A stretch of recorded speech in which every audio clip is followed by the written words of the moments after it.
जय हिंद. मी brigadier Hemant Mahajan Facebook live मध्ये आपलं स्वागत करतो. आपण आठवड्यात 2 वेळा भेटतो आणि देशाच्या सुरक्षेच्या वेगवेगळ्या पैलूंवरती बातचीत करतो. आणि आजचा आपला जो विषय आहे तो आपल्या समोर मी मांडलेला आहे की चीन भारताच्या विरुद्ध 365 दिवस जे लढाई लढतो आहे त्याला आपण कसं प्रत्युत्तर देतो आहे. गेल्या आठवड्याभरामध्ये अशा कुठल्या महत्वाच्या घटना घडल्या ज्याच्यामुळे आपण चीनला अजून जास्त चांगल्या पद्धतीने प्रत्युत्तर देऊ शकतो. याच्यामध्ये काही घटना आहेत की ज्या देशाच्या आत घडलेल्या आहेत, काही घटना आहेत त्या देशाच्या बाहेर घडलेल्या आहेत. परंतु या सगळ्यांना ज्यावेळेस आपण ऍड करतो त्यावेळेला असं दिसतं की आपली आघाडी जी चीन विरुद्ध आहे ती अजून जास्त मजबूत होते आहे. सर्वात पहिले आपण काही बाहेरच्या गोष्टींवरती लक्ष केंद्रित करू की बाहेरच्या घटना ज्यामुळे आपण चीनला एकाच वेळेला अनेक शत्रूंशी लढण्याकरता भाग पाडतो आहे. लक्षात असावं, चाणक्यानी हजारो वर्षापूर्वी म्हटलं होतं की शत्रूचा शत्रू हा आपला मित्र असतो.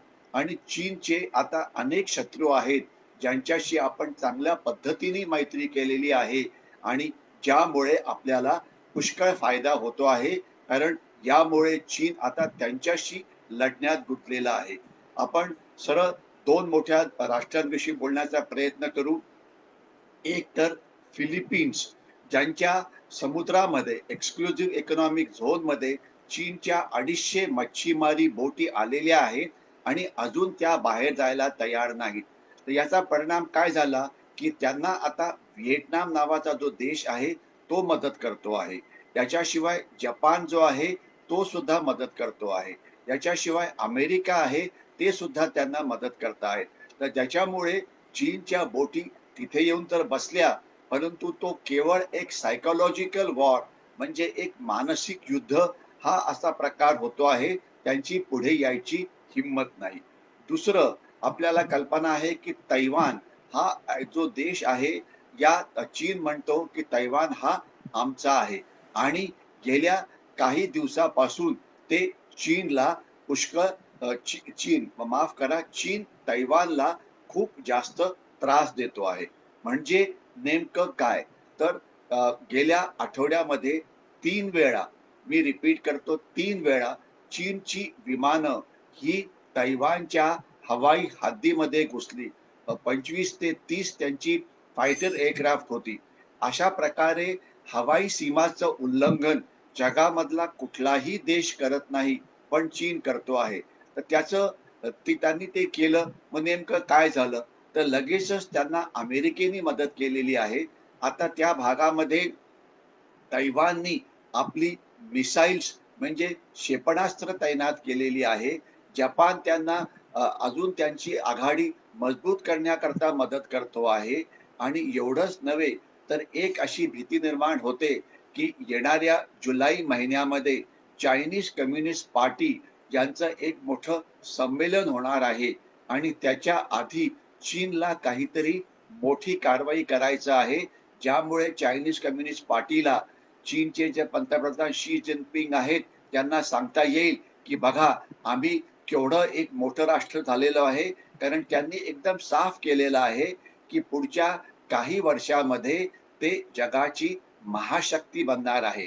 तर म्हणून त्याकरता त्यांनी लडाखमध्ये भारताला त्रास द्यायचा प्रयत्न केला, परंतु तिथे भारतीय सैन्यासमोर त्यांची डाळ शिजली नाही. म्हणून आता त्यांनी दुसऱ्या ठिकाणी जिथे ते प्रयत्न करत आहेत ते म्हणजे साऊथ चायना समुद्र, जिथे एक तर फिलिपिन्सला त्रास देत आहेत, दुसरं तैवानला त्रास देत आहेत. एवढंच नव्हे तर त्यांनी साऊथ कोरियाला सुद्धा त्रास द्यायला सुरुवात केलेली आहे की त्यांनी साऊथ कोरियाच्या जवळ जो नॉर्थ कोरिया नावाचा देश आहे तिथे त्यांनी आपली क्षेपणास्त्र तैनात केली आहे. परंतु यामुळे साऊथ कोरिया घाबरलेलं नाही.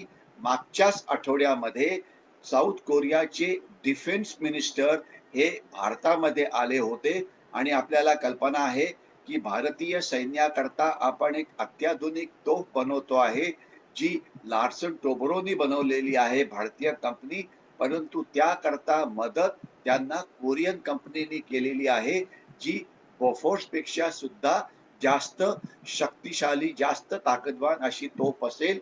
ही भारतामध्ये बनवली जात आहेत. मी रिपीट करतो, आत्मनिर्भर भारतमध्ये आपण भारतामध्ये बनवतो आहे.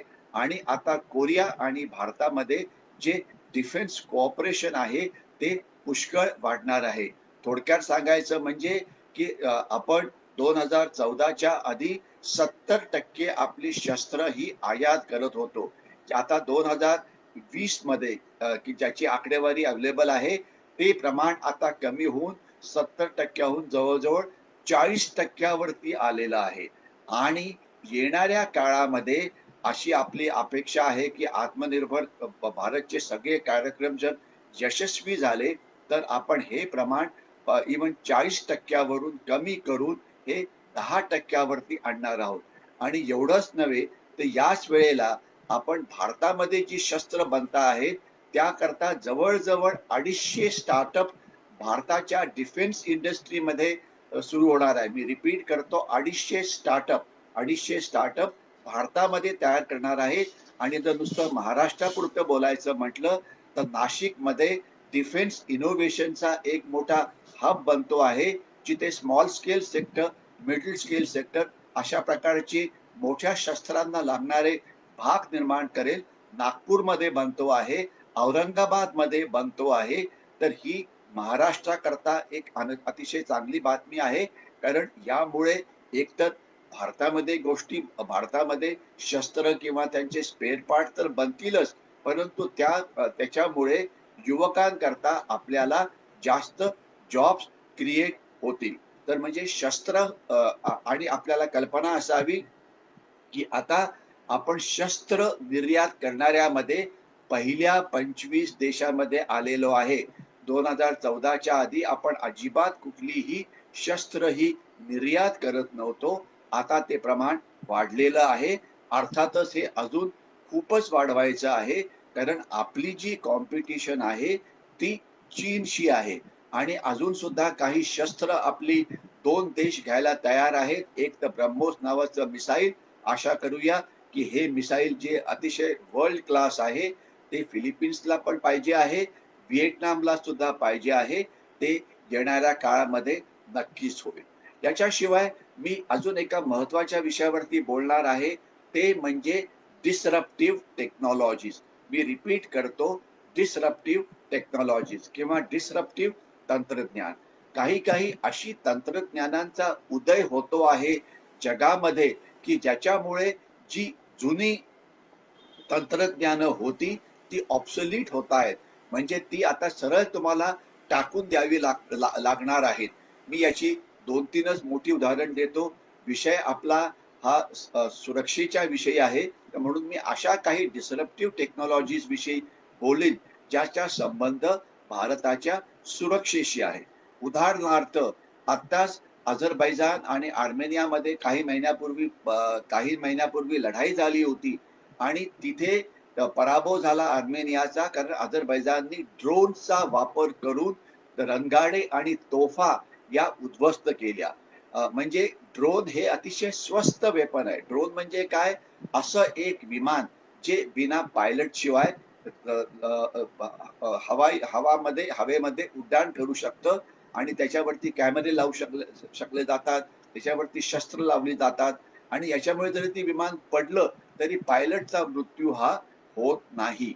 तर आता फायटर एअरक्राफ्टच्या तुलनामध्ये ड्रोन जेवढं स्वस्त आहे, एक उदाहरण द्यायचं म्हटलं तर आपण जे तेजस नावाचं जे फायटर एअरक्राफ्ट भारतामध्ये बनवतो आहे, त्याची किंमत 450 ते 550 कोटीच्या मध्ये आहे. राफेल नावाचं विमान जे आपण फ्रान्सकडनं घेतलं, त्याची किंमत 1400 ते 1500 कोटीच्या मध्ये आहे. अर्थात याच्यामध्ये त्याच्यावरती असलेली शस्त्र सुद्धा आहे. त्याच्या तुलनेमध्ये ड्रोन हे 5 कोटीमध्ये सर्वात अत्याधुनिक ड्रोन मिळतं.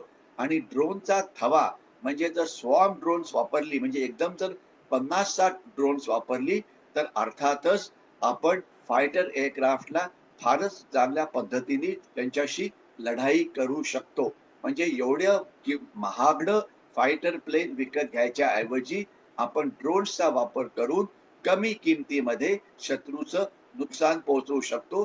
तर आता भारतीय सैन्याने ड्रोनचा वापर सर्व्हेलन्स करता सुरू केलाय. आपल्याला लांब लचक सीमांवरती, मग ती समुद्री सीमा असो की जमिनी सीमा असो, याच्यावरती लक्ष ठेवावं लागतं. पहिले हे लक्ष हेलिकॉप्टर्स किंवा मोठ्या एअरक्राफ्टनी केलं जायचं. ती महागडी असायची. त्याच्या तुलनेमध्ये ड्रोन्सनी केलेली जी टेहाळणी असते ती अतिशय स्वस्त असते. तर आपण आता समुद्री सीमावरती त्यांनी लक्ष ठेवतो आहे. भारत चीन सीमा जी आहे त्याच्यावरती लक्ष ठेवतो आहे. जवळजवळ 15,500 किलोमीटर लांब आपल्या जमिनी सीमा आहेत आणि 7,600 किलोमीटरच्या समुद्री सीमा आहेत. तर त्याच्याकरता ड्रोनचा वापर हा चांगल्या पद्धतीने होतो आहे. ज्याच्यामुळे जर चीननी जर एन्क्रोचमेंट करण्याचा प्रयत्न केला तर त्याची माहिती आपल्याला लगेच मिळू शकेल. तर ड्रोन ही एक डिसरप्टिव्ह टेक्नॉलॉजी झाली. ती आता नेव्हीमध्ये पण होते आहे, भारतीय नौदलात होते आहे, भारतीय सैन्यामध्ये होत आहे. याच्याशिवाय हवाई दल म्हणजे इंडियन एअरफोर्समध्ये सुद्धा होत आहे.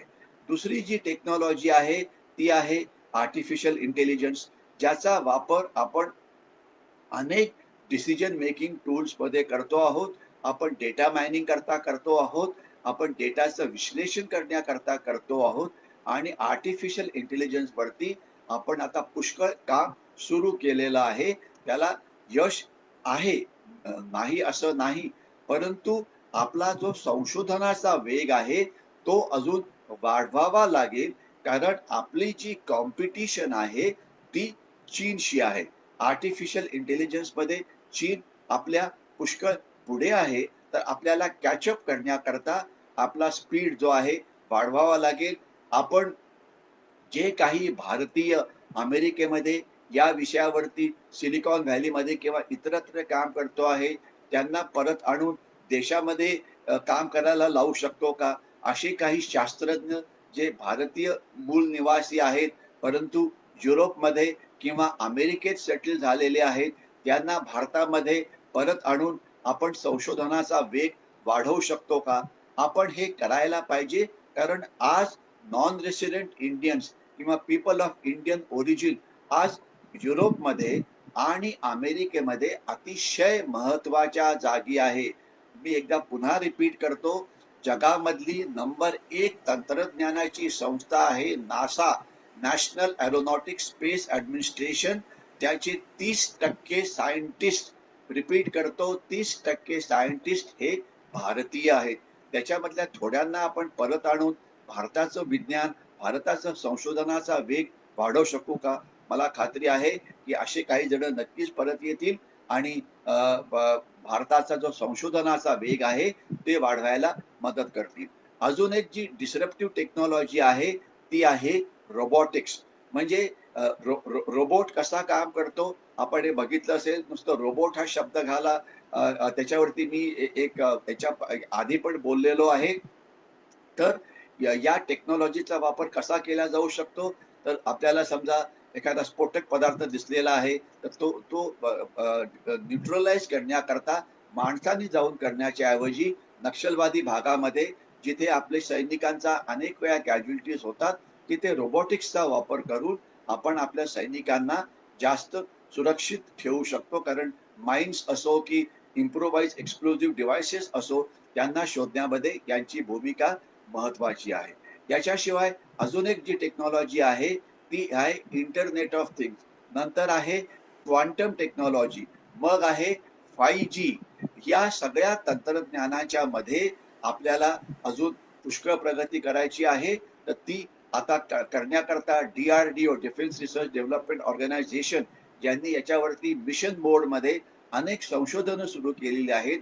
याच्याशिवाय ते प्रायव्हेट सेक्टरशी या विषयावरती बोलत आहेत. तर आशा करूया की त्या प्रायव्हेट सेक्टर आणि DRDO यांच्या मदतीने हे संशोधन लवकर होईल. आज आपली अतिशय हुशार मुलं जी असतात ती IITs मध्ये असतात. मग ती IIT पवई असो की IIT खरगपूर असो वगैरे, ते अतिशय बुद्धिमान असतात आणि आपल्याला कल्पना असेल की जसं ते IITचं त्यांचं शिक्षण पूर्ण होतं 80 ते 90% IIT ग्रॅज्युएट्स की जे भारताचं टॉप क्रीम आहे, सर्वात चांगलं डोकं त्यांच्याकडे आहे तंत्रज्ञानाच्या दृष्टीने, म्हणजे मी त्याच्याविषयी बोलतोय मी, तर ती परदेशात जातात.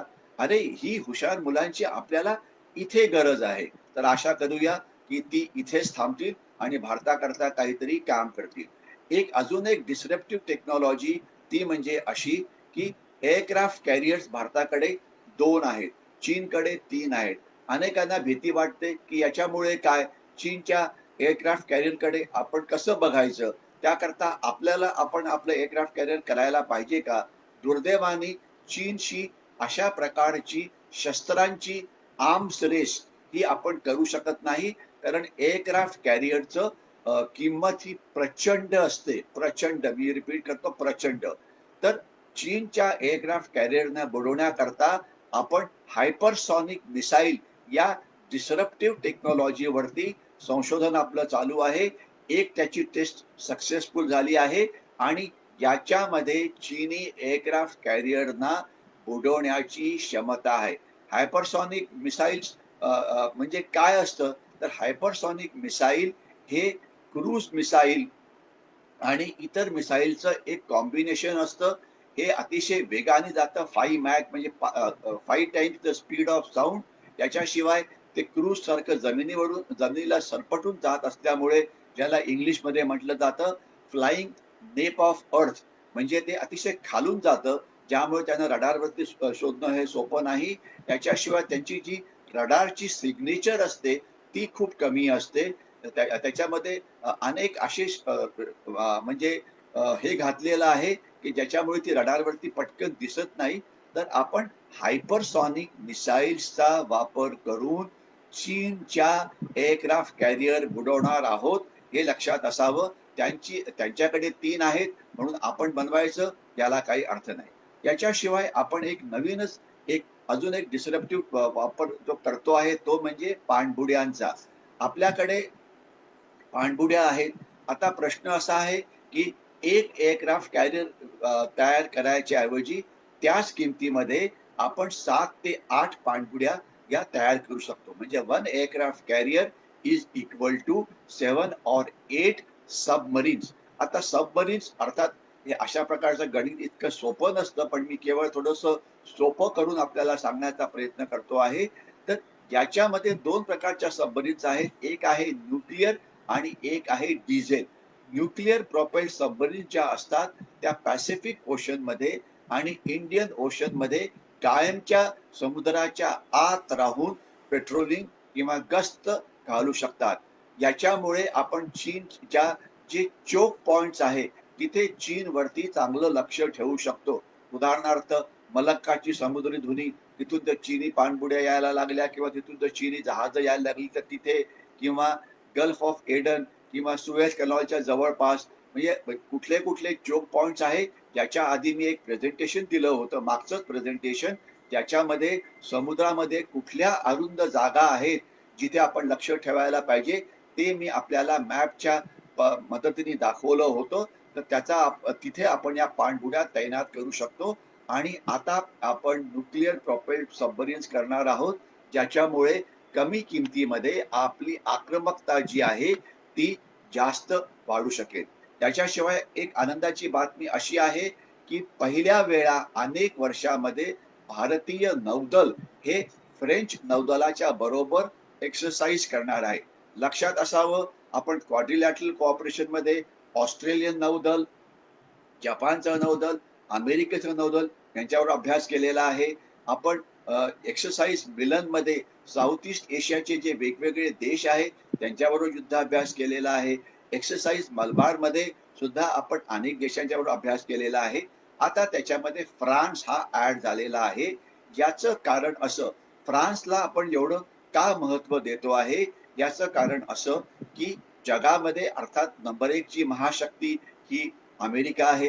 नंबर 2 ची युरोपियन युनियन म्हटलं जायचं, कारण सगळे युरोपचे देश एकत्र आले होते. एकत्र असल्यामुळे त्यांची आर्थिक ताकद वाढलेली आहे. आणि त्यांचं नाटो म्हणजे नॉर्थ अटलांटिक ट्रीटी ऑर्गनायझेशन नावाचं एक डिफेन्स कोऑपरेशन आहे.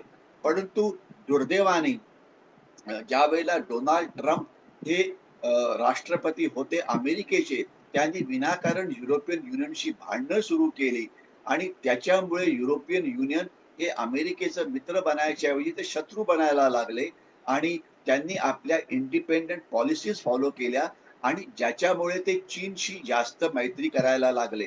म्हणजे आत्ताच ज्यावेळेला डोनाल्ड ट्रम्प हारले आणि जो बायडन जिंकले, त्याच वेळेला जर्मनी, जी युरोपमधला एक मोठा देश आहे, त्यांनी अ, अ, ब- ब- चीनशी मुक्त व्यापाराचा करार केला. मी रिपीट करतो, जर्मनीने मुक्त व्यापाराचा करार केला.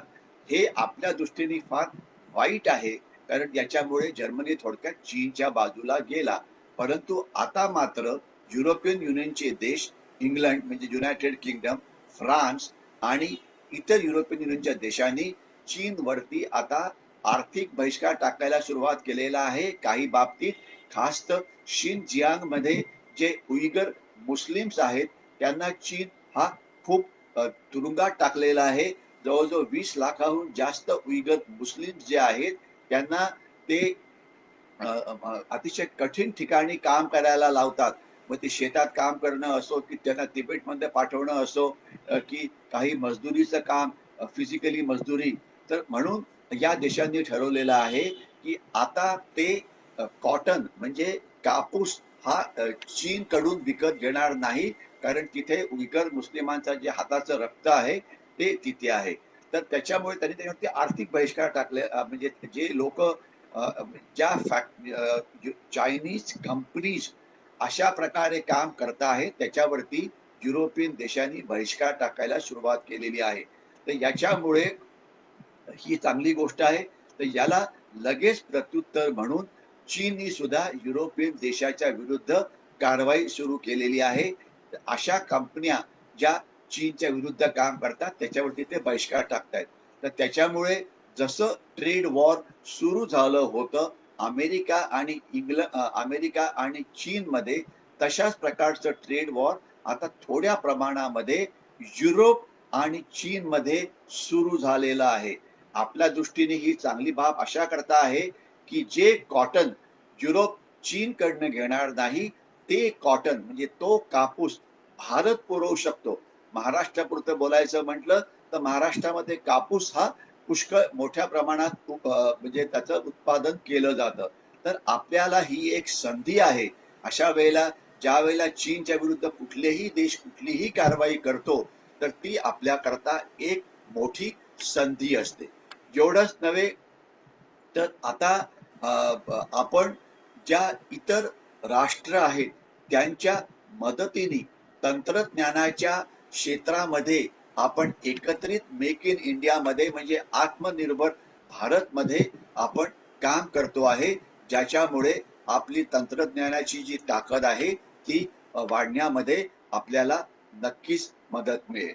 आता मी काही अंतर्गत बाबीविषयी पुढच्या फक्त 3 किंवा 4 मिनिटच बोलीन आणि मग मी थांबीन. आणि जर काही आपल्याकडनं काही प्रश्न असतील तर आपण प्रश्नोत्तर करू शकतो. परंतु जसं मी नेहमी म्हणतो, की भारताला महान बनवण्याकरता प्रत्येक नागरिक काहीतरी करू शकतो. काहीतरी ब्राईट आयडियाज, काहीतरी इनोव्हेटिव्ह आयडियाज, की ज्याच्यामुळे ज्या क्षेत्रामध्ये आपण आहात त्या क्षेत्रामध्ये आपण जागतिक दर्जाचं जर बनलो तर चीनी आव्हानाला आपण जास्त चांगल्या पद्धतीने तोंड देऊ शकतो. तर मी 2-3 मोठ्या गोष्टींविषयी बोलण्याचा प्रयत्न करीन वेळेअभावी.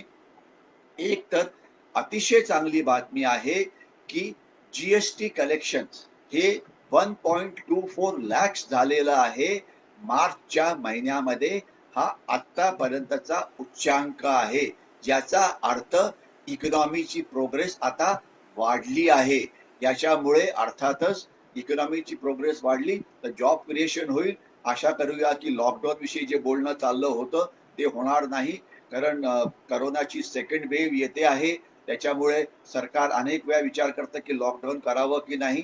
तर मला वाटतं ही रिस्पॉन्सिबिलिटी आपल्या सगळ्यांची आहे, की सरकारने वेळोवेळी सांगितलं आहे की करायला काय पाहिजे. मास्कचा वापर करायला पाहिजे, सोशल डिस्टन्सिंग करायला पाहिजे, पब्लिक ठिकाणी विनाकारण जाऊ नये, कमीत कमी हे करायला पाहिजे. तर करायचं काय हे आपल्याला माहिती आहे.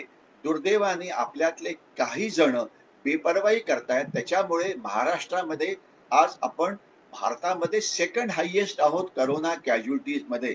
मला वाटतं वेळ आलेली आहे की आपण शिस्तप्रिय देशाचे नागरिक बनायला पाहिजे आणि जे सांगितलं जातं त्याच्यावरती अंमलबजावणी करायला पाहिजे. ज्याला व्हॅक्सिनेशन ड्यू आहे ओव्हर 65 त्यांनी तर घ्यायलाच पाहिजे. आता ओव्हर 45 व्हॅक्सिनेशन सुरू केलेलं आहे, ते लगेचच आपण घ्या. आणि आजच मी चांगली बातमी वाचत होतो की जवळजवळ आज 30 लाख लोकांना व्हॅक्सिनेशन केलेलं आहे आणि आता प्रायव्हेट हॉस्पिटलमध्ये सुद्धा ते होणार आहे. तर आपले जे गरीब बांधव आहेत की ज्यांना याचं ज्ञान नाही, आपल्या घरात काम करणाऱ्या कोणी मोलकरणी असतील, काही मजदूर असतील, कोणी हे असेल, तर त्यांना सुद्धा रजिस्टर करायला मदत करा. कारण अनेकांना स्वतः रजिस्टर कसं करायचं, लस कुठे घ्यायची याची पुरेशी माहिती नसते. तर ज्यांच्याशी आपला संबंध येतो, ज्यांना ज्यांच्याकडे हे तंत्रज्ञान नाही, ज्यांना टेक्नॉलॉजीचा एवढा वापर करता येत नाही, तर त्यांना आपण जरूर मदत करावी की व्हॅक्सिनेशन कुठे दिलं जाऊ शकतं, रजिस्ट्रेशन कसं करायचं. आपल्याला कल्पना आहे की 13 डिजिट नंबर मिळतो, त्यानंतर आपल्याला अपॉइंटमेंट पण दिली जाते. आज अनेक ठिकाणी हे काम होतं आहे. तर आपल्या बाजूबाजूला राहणाऱ्या जास्तीत जास्त बांधवांना याचा वापर करायला सांगा. आणि जे हाय रिस्क कॅटेगरीमध्ये असतात, मग ते मेडिकल स्टाफ असो की पोलीस असो, की म्हणजे की ज्यांना बाहेर त्यांच्या कामामुळे जावं लागतं, त्यांना सुद्धा मदत करा. ज्याच्यामुळे करोनाचं हे जे चीनी व्हायरस आहे, हे जे चीनने आपल्या विरुद्ध जे महायुद्ध चालवलेलं आहे, ते जिंकण्यामध्ये आपल्याला मदत मिळेल. आणि चांगली बाब अशी की व्हॅक्सिनेशनचा पुरवठा काहीही कमी नाहीये. मी रिपीट करतो, काहीही कमी नाहीये. उलटी अजून जास्त व्हॅक्सिनेशन हे भारतामध्ये येणार आहेत. मला मला असं सांगण्यात आलं की जे त्यांचं रोजचं टार्गेट असतं की इतक्या लोकांना लस द्यायचं, त्याच्यापेक्षा 15 ते 20% लोक कमी येतात. रिपीट करतो, कमी येतात. तर मला वाटतं जास्तीत जास्त लोकांनी जावं, अर्थात गर्दी करू नये, व्हॅक्सिनेशन घ्यावं आणि ही लढाई जिंकण्याकरता मदत करावी. आता मी फक्त एक शेवटचाच मुद्दा हे करतो की आपल्याकडे काही असे विद्वान आहेत की ज्यांना वाटतं की भारताने सगळ्या जगामध्ये जे निर्वासित असतात त्यांना आपल्याकडे घेऊन यावं. तर एक सुप्रीम कोर्टमध्ये केस सुरू आहे. आज 40 ते 50 हजारहून जास्त रोहिंग्या जे आहेत ते भारतामध्ये घुसलेले आहेत आणि त्यांना घुसलेले नाही, त्यांना घुसवलेलं आहे. इमॅजिन करा की रोहिंग्या आलेले आहेत राखीन प्रांतातून, की जो म्यानमारमध्ये आहे. त्यांना बाकी जगातला कुठलाही देश घ्यायला तयार नाहीये.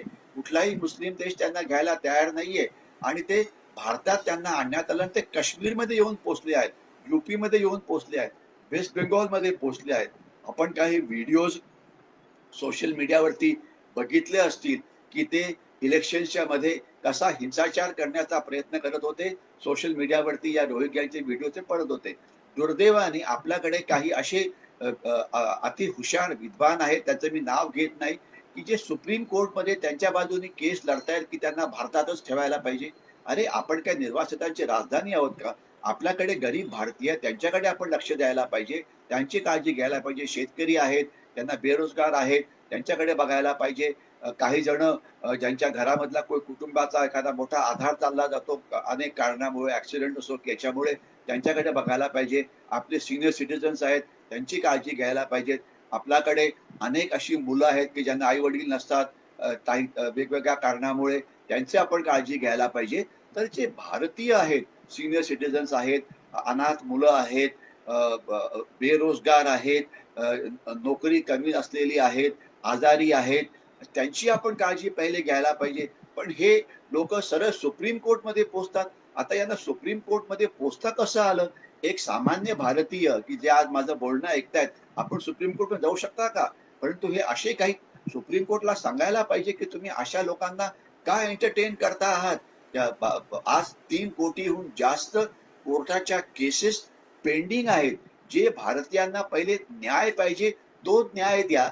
हे जे काही असे विद्वान आहेत, त्यांच्या घरामध्ये या रोहिंग्यांना घाला. जर त्यांना एवढं प्रेम आलं असेल की त्यांना त्यांच्या घरात राहू दे. परंतु हे अशा प्रकारे देशाचं खूप नुकसान करायचा प्रयत्न करतायत. तर अशा लोकांवरती सुद्धा लक्ष ठेवायला पाहिजे, कारण याच्यामुळे देशाच्या सुरक्षेला धोका आहे. आता मी थांबणार आहे. फक्त पुन्हा एकदा आपल्याला रिक्वेस्ट करून की चीनी वस्तूंवरती बहिष्कार घाला, कुठलीही चीनी गोष्ट घेऊ नका. त्याच्याऐवजी पुष्कळ रिप्लेसमेंट्स अवेलेबल आहेत. ते मोबाईल असो की लॅपटॉप्स असो की इतर काही असो. बी इंडियन, बाय इंडियन. दुसरी गोष्ट, जी तुम्ही पेमेंट कराल कुठे पण गेलं तर ती डिजिटल पेमेंट करा, म्हणजे एटीएम कार्डनी वगैरे, ज्याच्यामुळे काळा पैसा निर्मितीला तुम्ही हे कराल.